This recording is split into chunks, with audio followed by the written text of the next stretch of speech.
Assalamualaikum warahmatullahi wabarakatuh. Alhamdulillah, kembali lagi bersama kita di channel Pangeran Cahaya. Saudara-saudaraku yang senantiasa dalam lindungan Allah, dalam bimbingan Allah, dalam hadrat ilahiyah, semuliakan Allah Subhanahu wa taala.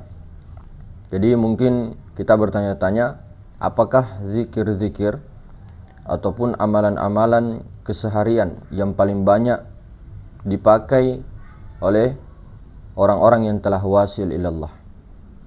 Nah, di sini kita akan membahas tentang pendapat-pendapat yang kuat yang dimana para kekasih-kekasih Allah yang sudah wasil ilallah, yang sudah sempurna dalam ma'rifat, tentunya dengan syariatnya, thariqahnya, hakikatnya juga.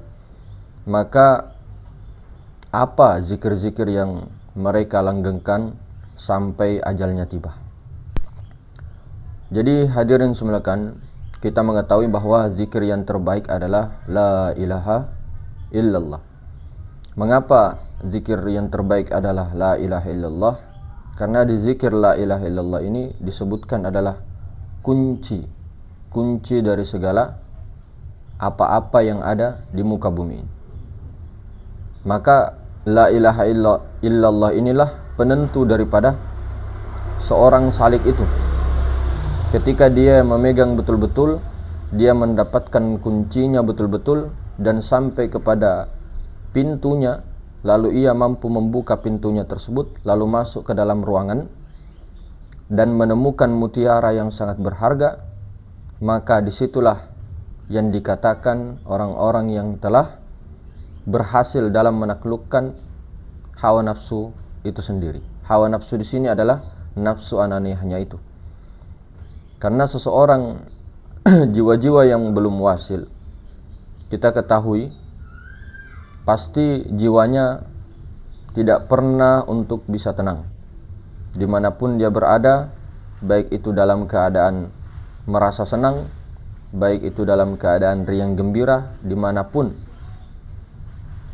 dia tidak akan bisa tenang. Dia mencari ketenangan kemana-mana dengan berlibur, misal dengan di pantai berjemur, misal dengan dia melampiaskan semua kekesalannya, emosinya untuk kepada berlibur tadi, untuk kepada melihat alam-alam, melihat alam semesta, melihat pantai, melihat dedaunan. Nah, ini orang-orang yang ketika hanya melihat dedaunan tadi, pantai tadi, tapi tak melihat atau menyaksikan Allah di dalamnya, maka itulah orang-orang ahlul hijab. Dia hanya bisa melihat, menyaksikan alam-alam tersebut, tapi tidak menyaksikan apa di balik alam semesta tersebut. Maka la ilaha illallah inilah adalah kunci untuk membuka daripada hijab, menghancurkan daripada hijab-hijab yang ada pada diri kita. Lalu setelah itu baru mengisbatkan Allah, baru Allah. Nah, ketika sudah mengisbatkan Allah dan menyaksikan betul-betul Allah, lalu fana dia di situ, betul-betul hilang dirinya yang berzikir itu, lenyap dia, hancur dia, gaib dia, maka yang nyata senyata-nyatanya hanyalah Allah. Karena memang pada hakikatnya tidak ada semuanya, yang ada hanya Allah. Bukan semuanya itu Allah. Kalau semuanya itu Allah, terus dikatakan bahwa alam semesta itu Allah, nah itu salah. Tapi kalau kita mengatakan semua itu Allah dan paham bahwa semua itu tidak ada, yang ada hanya Allah, itu yang benar. Jadi kata-kata Allah itu semua itu Allah, ini kata-kata mantik, kata-kata yang sangat tinggi maknanya dan perlu ditafsir.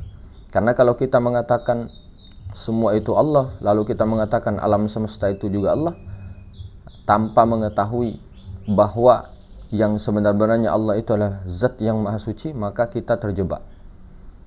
Nah, jadi alam semesta itu bukan Allah. Tapi jangan berhenti di situ, jangan ceraikan juga. Karena di dalam ilmu tauhid, tauhidul af'al, alam semesta itu mazhar kenyataan af'al Allah. Af'al beda dengan Allah. Af'al Allah beda dengan Allah. Perbuatan itu beda dengan yang punya perbuatan.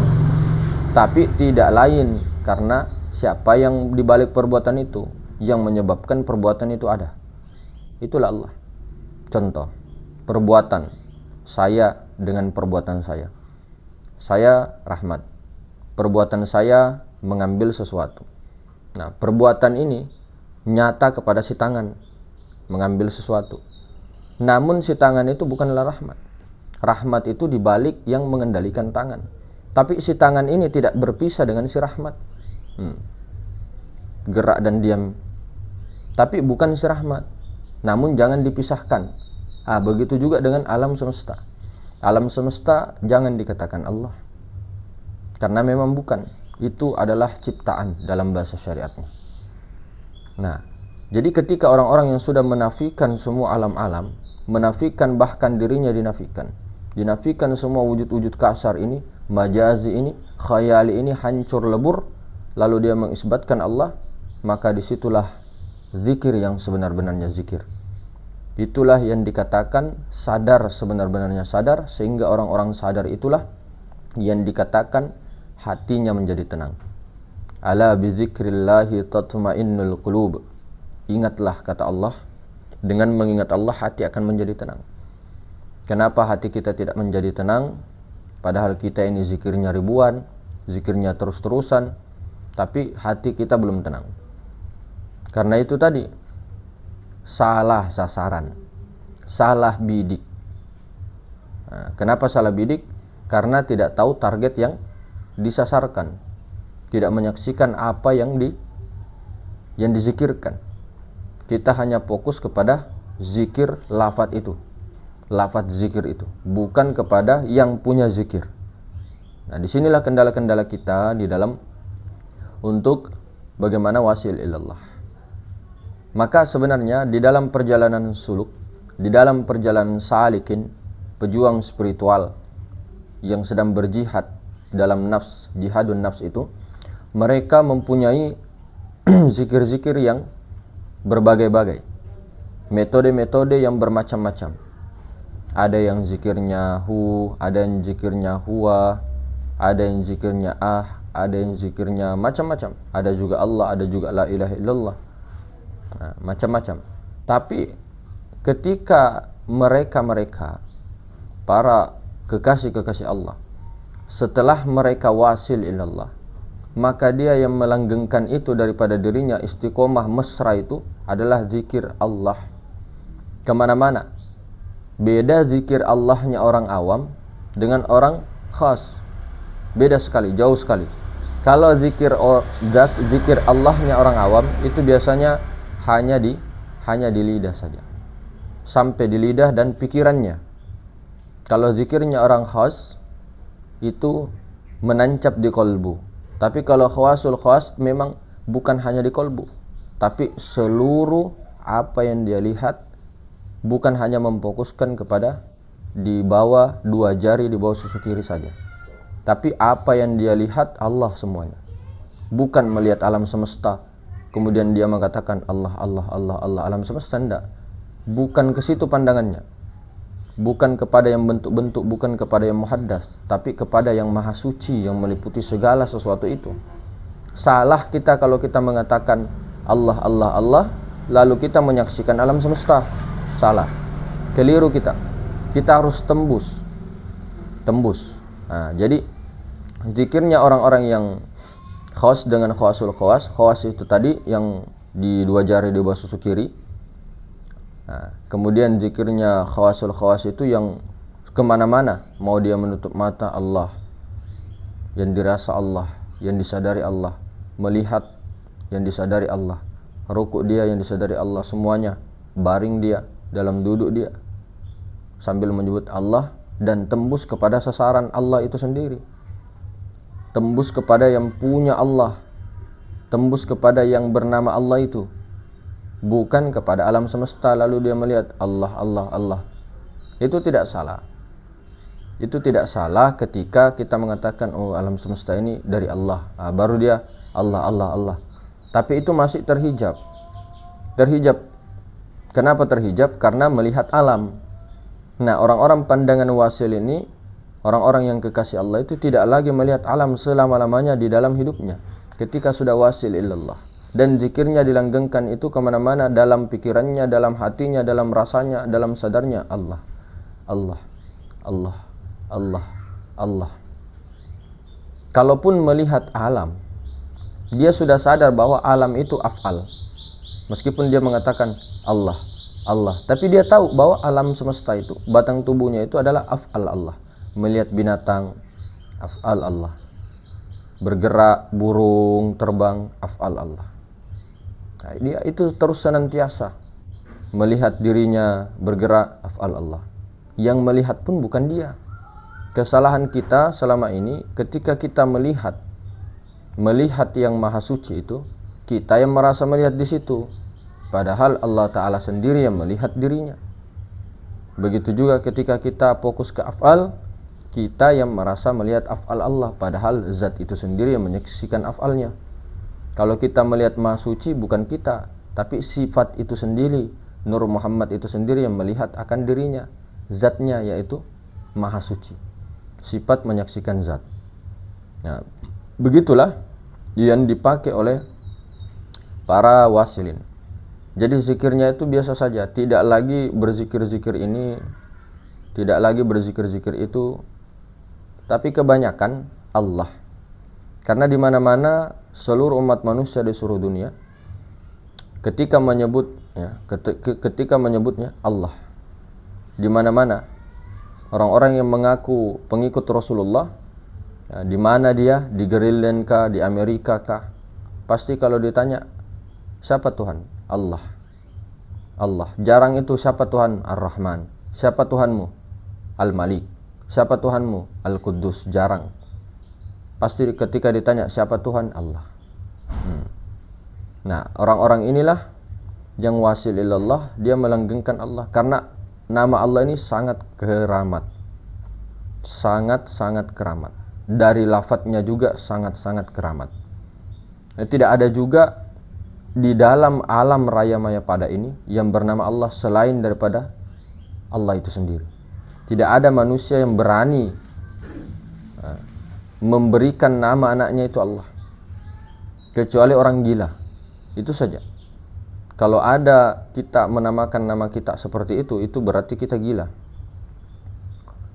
Maka itulah hadirin semulakan, zikir-zikir yang para wasilin yang sudah betul-betul tanazzul lagi, sudah kembali seperti biasa kepada level hamba yang sempurna, mengikuti uswatun hasanah, yaitu Nabi besar Muhammad sallallahu alaihi wasallam. Kemana-mana dia menghadap Allah, Allah, Allah, Allah, Allah. Baik kepada dirinya Allah, Allah, Allah. Tapi bukan batang tubuhnya yang diingat. Kalaupun batang tubuhnya itu harus di af'al, di af'al. Namun ketika disebut Allah, paham dia, oh af'al. Ketika berhadapan langsung dengan manusia, kalau mau melihat wajahnya, melihat badannya, semuanya itu af'al. Tapi dalam hatinya tetap Allah, Allah, Allah, Allah. Nah, itulah orang-orang yang wasil. Tapi kalau orang-orang yang belum wasil, dia menyebut Allah, melihat af'al Allah, tapi dia belum paham. Nah, lalu kalau dia orang-orang yang tersesat, kita tersesat, ketika kita melihat af'al Allah lalu kita mengatakan itu Allah, itulah orang yang tersesat. Karena af'al itu bukan Allah. Namun kalau orang-orang yang sudah wasil tadi melihat alam semesta, melihat batang tubuh, melihat yang kasar-kasar ini, mengatakan Allah, Allah, Allah, tapi dia paham tembus kepada zat, maka itu tidak tersesat. Itu orang yang lurus. Ya, itu orang yang tersesat itu adalah orang yang hijabnya tebal. Dia melihat alam, dia mengatakan Allah, Allah, Allah, Allah. Ya, dia mengisbatkan hanya ke situ. Tapi sementara orang-orang yang wasil, isbatnya kepada zat. Meskipun dia melihat af'al, dia paham, oh itu af'al, sambil Allah, Allah, Allah. Nah, itulah perbedaannya. Nah, kemudian orang-orang yang sudah wasilin ilallah ini, mereka itu kebanyakan bersembunyi di dalam ilmu syariat. Artinya mereka itu seperti orang biasa, sholat di masjid pada umumnya, tidak pernah cerita sana sini, diam sudah lisannya. akhlaknya yang ditunjukkan, kemana-mana indah terus, tidak pernah mencaci, tidak pernah memfitnah orang, tidak pernah dan sebagainya. Dia sudah merdeka. Dia tidak lagi kemana-mana mau teriak-teriak atau mau menghakimi seseorang dan sebagainya. Tidak lagi untuk mencari pembenaran bahwa saya ini ahli ma'rifat, pergi berdebat, nongkrong sana sini berdebat. Bukan. Orang wasilin itu sudah kembali dia. Yang ada hanya Allah. Kemudian Allah Ta'ala itu sifat jaiznya tajalli kepada orang itu, lalu menyempurnakan syariatullah. Nah, karena di dalam syariatullah, kunci Nabi besar Nabi Muhammad SAW dilahirkan ke dunia di zaman akhir adalah untuk sebagai panutan. Kita jangan serta-merta melihat baginda Nabi SAW hanya dengan sosok beliau, tapi apa di balik beliau. Mazhar, kenyataan, af'al Allah yang sempurna. Dan juga dikatakan makhluk yang paling sempurna adalah baginda Nabi. Nah, kenapa kita mau ikut-ikut makhluk yang tidak sempurna? Iblis itu memang secara hakikatnya adalah sifatullah, sifat jalalnya Allah yang ditajallikan untuk sebagai tugas di dunia. Jadi dalam hakikat tidak boleh dibenci. Tapi di dalam ilmu syariat Allah menyatakan banyak di dalam Al-Quran, jauhi iblis, jauhi setan-setan dan sekutu-sekutunya, jangan kamu mengikutinya. Langkah-langkah setan itu menyesatkanmu. Karena memang seperti itu. Ini di dalam peran, ini di dalam peran kita di panggung sandiwara. Kalau di dalam hakikat, taulah sendiri toh.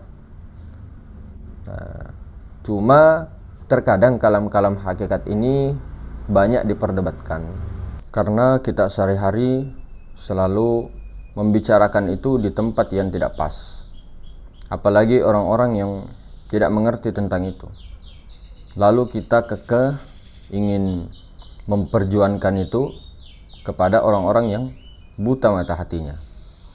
Jadi kalau memang betul-betul tidak mau, buta mata hatinya, tidak perlu kita tegaskan untuk dia supaya dia paham. Allah Ta'ala yang berikan kepahaman. Dan ilmu ma'rifat itu bukan sebagaimana mestinya untuk didakwah kepada mereka, terus diajak terang-terangan begitu. Artinya terang-terangan begitu kepada orang-orang yang belum paham. Nah, kepada misal kita punya anak, atau kita punya tetangga, atau kita punya keluarga, lalu keluarga kita itu jelas-jelas sudah membenci, daripada dia bertambah daripada hijabnya, mendingan kita diam saja, tunjukkan perbuatan-perbuatan yang sebagaimana baginda Nabi sallallahu alaihi wasallam tunjukkan kepada orang-orang lain. Jadi dakwahnya itu hanya dakwah perbuatan, akhlak di situ. Daripada kita banyak bicara tentang ma'rifat supaya ingin memfokuskan dia supaya dia ingin ikut, mending jangan seperti itu. Mending kita ikramul muslim, ikram saja kepada dia, muliakan dia, khidmat kepada dia. Barangkali mungkin mereka ingin ikut, tergerak hatinya, tergetuk hatinya untuk ikut belajar bersama. Daripada kita yang memaksakan, jangan sampai ada keakuan kita di situ, kita yang memberi hidayah. Lalu ketika orang itu tidak mau ikut kepada kita, kita mengatakan memang betul-betul batu sana itu, tidak mau betul ikut itu. Nah, di situ sudah ada nafsu anania lagi yang timbul. Nah, ini yang kita mau jaga hadirin. Itu yang kita mau jaga. Jangan sampai ada perkataan seperti itu. Karena nafsu anania lagi yang muncul ini, yang sudah ditekan dengan suluk, dengan perjalanan-perjalanan yang kita sudah lewati, lalu muncul kembali, kasihan perjalanan itu. Maka seperti itu, tetap pahami bahwa yang memahamkan itu Allah Subhanahu wa Ta'ala.